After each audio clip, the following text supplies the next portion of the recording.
நபி ஸல்லல்லாஹு அலைஹி வஸல்லம் அவர்களும் தான், அவர்களுடைய பிள்ளைகளும் தான், அவருடைய பேர பிள்ளைகளும் தான், அந்த சஹாபாக்களும் தான், அவர்களுடைய சந்ததிகளும் தான் முழுமையாக தங்களை இஸ்லாத்துக்காக அர்ப்பணித்தவர்களாக வாழ்ந்தார்கள் என்பதை நாம் பார்க்கின்றோம்.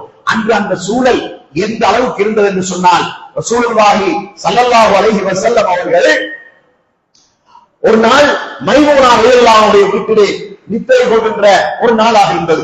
அந்த மைமூனா ரலியல்லாஹு அன்ஹா வீட்டுடைய அந்த முறை நபி அவர்களுக்கு வருகின்ற வரைக்கும் அவருடைய சகோதரியின் மகன் அப்துல்லா இப்னு அப்பாஸ் ரலியல்லாஹு அன்ஹு அவர்கள் எதிர்பார்த்துக் கொண்டிருந்தார்கள். அந்த நாள் வந்த போது அப்துல்லா இப்னு அப்பாஸ் ரலியல்லாஹு அன்ஹு அவர்கள் அவருடைய சாட்சி வீட்டுக்கு, அவருடைய தாயுடைய சகோதரியுடைய வீட்டுக்கு அவர்கள் இஷா தொழுகைக்கு பின்னால் வருகிறார்கள். நபி அவர்கள் பார்க்கிறார்கள், அதாவது சாட்சி வீட்டுக்கு மகன் வந்திருக்கிறார் என்பதனால அவர் நித்திரை கொள்ள வந்திருக்கிறார் என்று நினைத்து நபி அவர்கள் தன்னோடு நித்திரை கொள்ள செய்தார்கள். அவர் நித்திரை கொண்டார்.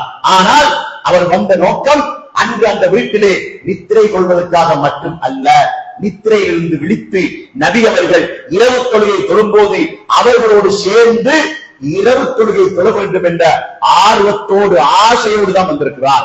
நபி ஸல்லல்லாஹு அலைஹி வஸல்லம் அவர்கள் வழக்கமாக எழும்புவது போல இந்திய இரவிலே நடுநிசையிலே இருந்து உது செய்து கொண்டு வந்து தொழுகைக்கு தயாராகினார்கள். நபி அவர்கள் எழுந்ததோடு இப்னு அப்பாஸ் ரலியல்லாஹு அன்ஹு எழுந்து விட்டார்கள்.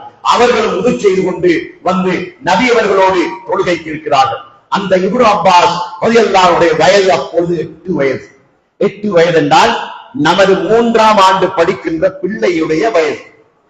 நாம் நமக்குள்ள சிந்திச்சு பார்க்க வேண்டும். நமது 3ஆம் ஆண்டு பிள்ளையுடைய அந்த வயதும் அதனுடைய அமைப்பும் என்ன என்று சிந்தித்து பார்க்க வேண்டும். அதே வயது அந்த பிள்ளை. அந்த பிள்ளை வந்து நபி அவர்கள் தொழுகைக்காக தக்பீர் கட்டிவிட்டார்கள். இப்னு அப்பாஸ் ரலியல்லாஹு அன்ஹு அவர்கள் சின்ன பிள்ளை, அதனால் அறியாமையினால நபி அவர்களுடைய இடது பக்கமாக வந்திருக்கிறார். ஒரு இமாமோடு ஒரே ஒரு இமாமும் தொழுவதா இருந்தால் இமாமுடைய வலைப்பக்கத்திலே நிற்க வேண்டும். அதனால் நபி ஸல்லல்லாஹு அலைஹி வஸல்லம் அவர்கள் தன்னுடைய வலது கையை முதுகுக்கு பின்னால் போட்டு இழுத்து அவரை வலது பக்கம் வைத்துக் கொள்கின்றார். நபி அவர்கள் சூரத்துல் ஃபாத்திஹாவை முடித்துவிட்டு சூரத்துல் பக்ராவை தொடங்கினார்கள். 2.5 ஜுஸ்கள் கொண்ட அந்த சூறாவிலே, சூரத்துல் பக்ராவிலே 100வது வசனம் நெருங்குகின்ற போது இப்னு அப்பாஸ் ரலியல்லாஹு நினைக்கிறார்கள், நபி அவர்கள் 100வது வசனத்தோடு ருக்கூவுக்கு செல்வார்கள் என்று நினைத்தார்கள். ஆனால் செல்லவில்லை, தொடர்ந்து ஓதினார்கள். சூரத்துல் பக்ரா முடிய போகிறது, இப்பொழுது ருக்கூவுக்கு செல்வார்கள் என்று நினைத்தார்கள், ஆனால் செல்லவில்லை. அடுத்த சூரா ஆல இம்ரானை ஓதினார்கள். 200 வசனங்கள் கொண்ட ஒரு சூரா தான் ஆல இம்ரான். அது முடிய போகிறது, இப்பொழுது ருக்கூவுக்கு செல்வார்கள் நினைத்தார்கள், ஆனால் ருக்கூவுக்கு செல்லவில்லை. ஆல இம்ரானுக்கு பின்னால 6வது அத்தியாயம் 5வது அத்தியாயம் மாயிதாவை தொடங்கி அதை முடிக்கிறார்கள். முடித்துவிட்டு ருக்கூவுக்கு சென்று நீண்ட ருக்கு செய்தார்கள். மீண்டும் நிலைக்கு வந்து நீண்ட நிலையை இருந்துவிட்டு நீண்ட 2 சுஜூதுகள் செய்துவிட்டு மீண்டும் 2வது ரக்காத்துக்கு வந்தார்கள். வந்து சூரத்துல் ஃபாத்திஹா முடித்ததற்கு பின்னால் 4வது அத்தியாயம் நிசாயை ஓதினார்கள், 6வது அத்தியாயம் அன்ஆமை ஓதினார்கள், 7வது அத்தியாயம் ஆகாவை ஓதினார்கள்.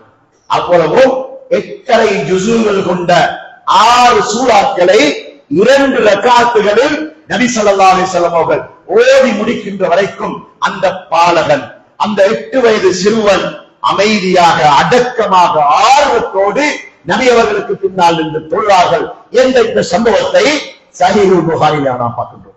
சகோதரர்களே, இப்படியான ஒரு சமுதாயத்தை தான் அல்லாஹ் எதிர்பார்த்தான். அல்லாஹ்வுக்கு வழிபடுகின்ற இப்படியான ஒரு சமுதாயத்தை அல்லாஹ் எதிர்பார்த்தான். அப்படியான ஒரு சமுதாயத்தை அல்லாஹ்வுடைய ரசூல் ஸல்லல்லாஹு அலைஹி வஸல்லம் அவர்கள் அல்லாஹ்வுக்கு உருவாக்கி காட்டிவிட்டு தான் மௌத்தாகினார்கள்.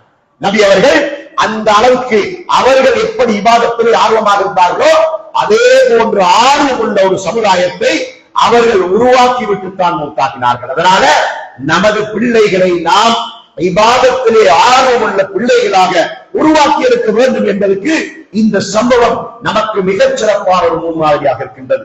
அல்லாஹ்வுடைய தூதர் ஸல்லல்லாஹு அலைஹி வஸல்லம் அவர்கள் பிள்ளைகளுக்கு கற்றுக் கொடுத்த அந்த கற்பித்தல் முறையை நாம் ஹதீஸ்கள் வாயிலாக காணுகின்றோம். பரா இப்னு ஆசிப் ரலியல்லாஹு அன்ஹு அவர்கள் ஒரு பிள்ளையாக இருக்கின்ற நேரத்துல, அவர் ஒரு மாணவ பருவமான பிள்ளையாக இருக்கின்ற நேரத்துல அவரை பார்த்து நபி ஸல்லல்லாஹு அலைஹி வஸல்லம் சொல்கின்றார்கள், பராஏ, நான் உனக்கு ஒரு துஆவை கற்றுத் தருகிறேன், இந்த துஆவை நீ பாடமிட்டுக் கொள். இரவு நித்திரைக்கு செல்லும் போது வழக்கமாக ஓதக்கூடிய எல்லாவற்றையும் ஓதிவிட்டு இறுதியாக இந்த துஆவை ஓது.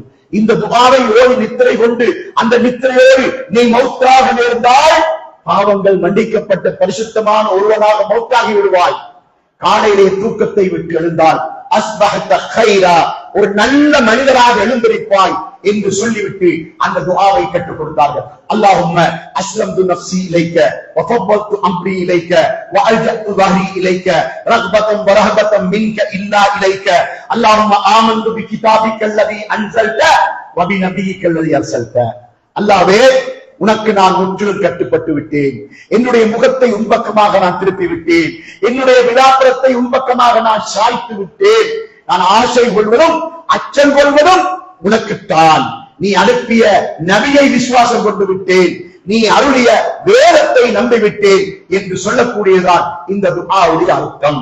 இந்த துஆவை நபி ஸல்லல்லாஹு அலைஹி வஸல்லம் அவர்கள் அந்த பரா ரலியல்லாஹு அன்ஹு அவர்களுக்கு பாடமிட்டுக் கொடுக்கின்றார்கள். சகோதரர்களே, ஸஹீஹுல் புகாரி மொழிபெயர்ப்பு இடத்துல இருந்தால் 247வது ஹதீஸை நீங்கள் பிரட்டி பாருங்கள். அந்த இடத்துல இந்த துஆ இடம்பெறுகின்றது. நம்மில் எத்தனை பேருக்கு இந்த துஆ பாடம்? இது மட்டுமல்ல, சந்தர்ப்ப துஆக்கள் என்று எத்தனை துஆக்கள் நமக்கு பாடம். தந்தைக்கு பாடம் இருந்தால் தானே பிள்ளைக்கு பாடமிட்டுக் கொடுப்பான். அதனால் நமது பிள்ளைகளுக்கு நாம் அவர்களை தக்வாவுடைய ஒரு சூழலை உருவாக்க வேண்டுமா இருந்தால் தூக்கத்தை விட்டு எழுந்தது முதல் இரவு நித்திரைக்கு செல்கின்ற வரைக்கும் அந்த பிள்ளையை நாம் முழுமையாக கண்காணிக்க வேண்டும். நமது பிள்ளைகளுக்கு நான் டியூஷன் பாடம் சொல்லிக் கொடுப்பதற்காக எடுக்கின்ற கவனம் நம்மிடத்திலே மார்க்கத்தை சொல்லிக் கொடுப்பதற்கு இருக்கின்றதா என்பதை நம்முடைய மனச்சாட்சியை தொட்டு கேட்டு பார்ப்போம்.